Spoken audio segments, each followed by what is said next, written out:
পর্তুলিকার sell আমি অনেক আগেই বন্ধ করে দিয়েছি। তাও কিছু কিছু মানুষ আমার কাছে এখনো পর্তুলিকা চাইতেছে, তো আমার বাগানে অল্প কিছু যেগুলো আমি সংরক্ষণ করে রাখছিলাম সেইগুলোই অল্প স্বল্প সেল করে দিতেছি আবার।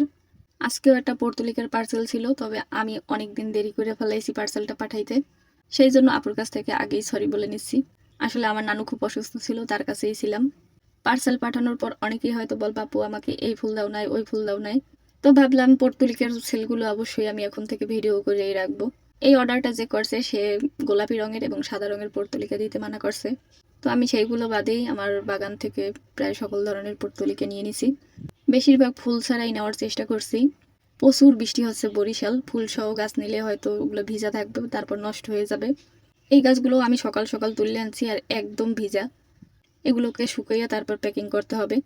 2-1 দিন লেট হওয়ার জন্য আমি আপুকে একটা সর লিলি দিয়ে দিছি, আর সাথে মনের বলে একটা বেবি টিয়ারও দিয়ে দিছি। সে আমাকে বলছিল তার বেবি টিয়ার আছে, কিন্তু আমার তখন না মনে নেই, তো বেবি টিয়ারও আমি প্যাকেট করে দিছি।